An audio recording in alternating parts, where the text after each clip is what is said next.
Doctor साहब, एक तो ये है कि बानी जो पीटीआई की जानिब से इंतखाबी निशान बल्ला वापस लेने के लिए कोर्ट से रुजू किया गया और कल साइफर के हवाले से फैसला आया था। शाह महमूद कुरैशी साहब को जमानत मिली थी, लेकिन अभी तक वो जेल में है, क्या कहेंगे? देखिए जी, कल ये प्रोग्राम लाइव जा रहा था तो आखिर में ये खबर आई थी, तो उसमें उसके बाद क्लैरिटी आई कि इंटर पार्टी इलेक्शन भी जो है वो इलेक्शन कमीशन ऑफ पाकिस्तान की तरफ से उसको कलअदम करार दे दिया और उसमें बल्ला भी वापस हो गया। तो अब और साथ ही फिर जो मुख्तलिफ आरा सामने आ रही थी वो ये कि आज़ाद हैसियत में इलेक्शन लड़ेंगे या सुप्रीम कोर्ट से उनको रिलीफ मिलेगा, लेकिन ये कि फ़ैसले की कॉपी अभी नहीं मिली। तो वो एक कानूनी उसमें अभी मेरी कुछ उनके रहनुमाओं से बात हुई, वो क्लास है, तो वो जो है वो कानूनी तौर पे इसको देख रहे हैं कि इसको कहाँ पे चैलेंज करें, सुप्रीम कोर्ट जाएं या हाई कोर्ट का, तो इनमें शायद सुप्रीम कोर्ट की तरफ रुजू करेंगे या जो भी, लेकिन ये मंगल तक मामला होगा और उसमें जो है वो फिर अलॉटमेंट हो जाएगी निशान कि अगर वो या नहीं होगी तो ये फैसला फिर सुप्रीम कोर्ट में, अगर उनकी अपील लग जाती है तो ये फैसला वहाँ से होगा। और कशीदगी है इस्लामाबाद के अंदर, कशीदा माहौल में ये इंतखाबात हो रहे हैं।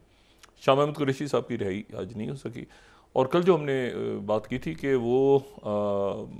अदालत के रिमार्क्स जो थे वो उन पर ज़्यादा तबसरा हुआ, जज साहिबान के रिमार्क्स पे ज़्यादा तबसरा हुआ, लेकिन उन्होंने उसमें ये कहा था कि ट्रायल अपनी जगह जारी रहेगा। तो आज ट्रायल जो है वो जारी रहा और उसके ऊपर जो है वो इस्तिग़ासा की तरफ से कहा गया कि तमाम गवाहान के का जो पूरा हो गया है। शाह महमूद कुरैशी साहब की साहबजादी ने उसके ऊपर जो है वो इतराज़ उठाया। तो एक काफ़ी ज़्यादा जो है वो एक तनाव है इसमें। तो अब देखते हैं कि ये हतमी जो फहरिस्तें सामने, हतमी नहीं, पहले जो एक इनिशियल फहरिस्तें सामने आती हैं उसमें क्या पिक्चर बनती है और फिर उसके बाद ये इलेक्शंस की तरफ मामला किस तरह से जाते हैं। लेकिन बहरहाल कशीदा माहौल है, कशीदा है और ये इलेक्शंस हैं तो जाहिर है कि अब ये किस तरह से कौन आगे पहुंचेगा, कैसे होगा, आगे पीछे दाएं बाएं आने वाले दिनों में चलता रहेगा और ये 8 फरवरी तक जो है ये मामला ऐसे ही चलेगा। दूसरी जो बात है वो ये है कि जो और पॉलिटिक्स में, पाकिस्तान की सियासत में कोई इस दौरान कागजात वगैरह छीनने की और ना देने ये सारा, लेकिन मैंने अब ये कहा कि इसमें ये सारे मामलात अदालत तक गए क्योंकि इसमें निगरां हुकूमत कहीं नज़र नहीं आ रही। बिल्कुल जो एक बहुत बड़ा, चाहे ये बलोच, यहाँ जो बलोच हमारे बहन भाई आए थे उनका इशू हो या बाकी इशू हो, निगरां हुकूमत है ही नहीं। देखें, इससे पहले ये था कि नजम सेठी साहब, उनसे 100 इख्तलाफ हो सकता है, वो पंजाब में थे तो वो नज़र आते थे, मतलब वो कम्युनिकेट लोगों से करते थे, बात करते थे, इंगेज करते थे। आरिफ निज़ामी साहब यहाँ पे अल्लाह उनकी मग़फ़िरत फरमाए, वो यहाँ केयर टेकर सेटअप में रहे तो वो खुद इंगेज करते थे। सही। मतलब देखें हर, अब ये यहाँ पर ये इशू है कि वो या तो ये मुकम्मल तौर पे सियासी जमात से परमिशन लेते हैं किसी, फिर बात करते हैं, या ये इनको मतलब बिल्कुल ये नहीं होता है ना वो, मतलब उमर सैफ साहब से भी हम रब्ता करने की कोशिश कर रहे हैं कि वो भी कहीं मिलें, तो ये जो टेक्निकल और ऐसे के उनसे भी नहीं रब्ता हो पा रहा, बाकी लोगों से भी नहीं रब्ता हो पाता। तो एक बड़ा एक इशू है कि इनसे कैसे रब्ता कैसे किया जाए। और वो जो ह्यूमन एक टच होता है ना, एक ह्यूमन आपका वो लोगों के साथ एक इंगेजमेंट और ये बात जो कर रहे होते हैं ना, वो उसमें बड़ी एक, मतलब वो अनवारुल काकर साहब बड़ी अच्छी बात कर रहे होते हैं, लेकिन मसला ये कि वो जो पब्लिक स्पीकिंग है ना, तो उसमें आप अपने लिए नहीं कर रहे, लोग उसको कैसे ले रहे हैं, मतलब सामने जो है ना, वो सामने वाले को एंगेज करना होता है ना, तो वो उसमें बात उनकी बड़ी मुनासिब और बड़े पढ़े लिखे और बड़े, लेकिन वो सामने की जो एंगेजमेंट है ना, मतलब मैं अगर अपने लिए बात करूँगा तो बेकार है ना। वो सामने जितने लोग आप देखें कि ये जो यूट्यूब पे भी या मीडिया पे तस्दीक, तो ये लोगों को इंगेज करते हैं ना, तो सामने इंगेज अगर करें ना तो वो फिर समझ में आ जाएगी बात। तो लेकिन बाकी तो मिलते भी नहीं हैं लोग। तो ये फवाद हसन फवाद साहब भी जो है वो बाद में गए और बाद में जाके उनसे अहमद मीर साहब का शुक्र है रब्ता हो गया उनसे, बाकी तो उनका रब्ता नहीं हो रहा। और वो बड़े खुश इस बात पे कि जी वो देखें मेरी, मैं हूँ तो ये मेरी जो वो इलेक्शन कमीशन वाली वो जो हटाना था मुझे, देखें ना, मैं नहीं होता तो ये मामला तो मैं, तो मतलब इस तरह का एक माहौल है जिसमें केयर टेकर गवर्नमेंट को आगे आके मामला को तय करना होगा। फवाद हसन फवाद साहब बड़े ज़हीन ब्यूरोक्रेट और बड़े मामला फहम शख्स हैं, तो बहुत सारे मामला जो हैं वो अदालत में जाने ही नहीं चाहिए। ये जो लॉ एंड ऑर्डर के इशूज़ हैं या बाकी इशूज़ हैं उसको इनमें फ़ाल हैं, यानी फ़ाल शख्सियात में फवाद हसन फवाद साहब फ़ाल हैं, मुर्तज़ा सोलंकी साहब फ़ाल हैं, तो ये आगे आगे बहुत सारे मामलों को ये संभाल लें ताकि कुछ मामला अदालतों तक ना जाएं और ये जो चीज़ें हैं फिर उसको उनको वो खुद देखें, ठीक है, नज़र आएँ, तो ताकि ये क्योंकि ज़ाहिर है कि इलेक्शंस जो है वो इन्हीं के इसी निगरान सेटअप के अंडर हो रहे हैं ना, तो आगे जो भी मामलात हैं उसमें अगर ये बिल्कुल ऐसे बैठे रहेंगे, बहुत बड़ी केयर टेकर एक तो निगरान काबीना है और इनको शायद ये अंदाज़ा था कि शायद तवील अरसे के लिए खुद इनके वज़ीरों ने मुझे कहा कि हम तो लंबे अरसे के लिए आए हैं, फिर इलेक्शन हो गए, ऐलान हो गया सुप्रीम कोर्ट का, तो वो मामला अजीब सा हो गया, तो इनको आगे बढ़ के मामलात को हल करना चाहिए। अच्छा, अब इसमें एक बात और मैं लाइटर नोट पे आके जाऊँ, उसके बाद और बहुत बहुत अजब किस्म के वाक़यात पिछले 24 घंटों में हुए हैं जो कि ख़त्े में भी और दुनिया में भी जो बहुत गहरे असरात जो उसके मुरतब होने जा रहे हैं और तवील अरसे तक के लिए। लेकिन उससे पहले मैं ज़रा फैसल वाडा साहब हमारे जो बड़ी ख़बरों में आज रहे, उनकी मुलाकात जो है वो ज़रदारी साहब से हुई कल, और ज़रदारी साहब जो है वो जो है एक तस्वीर आई और उस तस्वीर से जो है वो मैंने फिर फैसल वाडा साहब से रब्ता किया। फैसल वाडा साहब ज़बरदस्त पक्के सियासतदान बन चुके हैं वैसे, हाँ, उनको बहुत ज़बरदस्त किस्म की जो है ना सियासत उनको हल्का नहीं लेना चाहिए। तो मैंने पहले तो कहा, मैंने कहा ये जो है ये तस्वीर, पहले तो मैंने तस्वीर भी उनसे पूछा, मैंने कहा ये क्या है, ये ज़रदारी साहब ने सर पे हाथ रखा हो तो कहते हैं यार, तो पहले तो उन्होंने 2-3 बातें वाज़ेह की। उन्होंने कहा कि ये ज़रदारी साहब की तरफ से मुझे दावतनामा आया था, ये नहीं दावत नहीं, दावतनामा हो सकता है, ज़ाहिर है कि बैठे तो तफसीली नशिश हुई, लेकिन कहते हैं कि उन्होंने बड़े प्यार से बुलाया था, बड़े इज़्ज़त से एहतराम से, तो मैं वहाँ गया था, लेकिन ये कि वो ऐन तस्वीर उतरने से पहले उन्होंने सर पे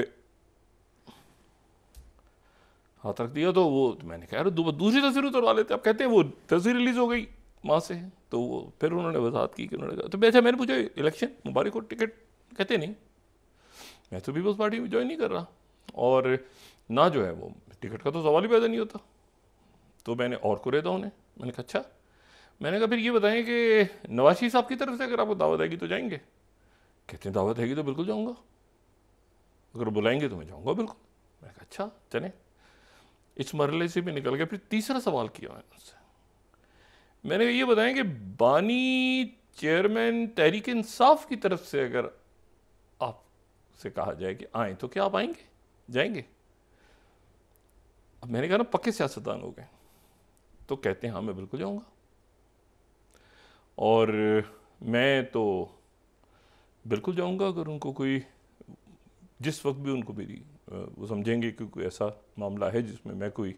किरदार अदा कर सकता हूँ तो मैं जाऊँगा। अच्छा, फैसल वाडा साहब के हवाले से मैं आपको एक बात वैसे बताऊँ कि ये काफ़ी लोगों से रब्ते में हैं, जो मैं ये इस्तेकाम पाकिस्तान पार्टी की बात नहीं कर रहा, और मैं ये बात पीपल्स पार्टी की भी नहीं कर रहा, और मैं बात जो है वो यहाँ पे तहरीक इंसाफ और उसमें जो लोग जिनके प्रॉब्लम्स हैं, मतलब मैं यहाँ पे इस्लामाबाद में ये बात नहीं करना चाह रहा था, मैं अपने हवाले से, ज़ाहिर खबरें आती रहती हैं बहुत सारी, लेकिन ये यहाँ पे काफ़ी लोग जो हैं वो जिस हद तक फैसल वाडा साहब, ज़ाहिर है कि उनके ताल्लुकात अच्छे हलकों में वो बैठते हैं, ताकतवर शख्सियात वगैरह के साथ उनकी सलाम दुआ है, जहाँ जाते हुए हमारे पर जलते हैं। अच्छा, तो वहाँ तक उनके रब्ते हैं।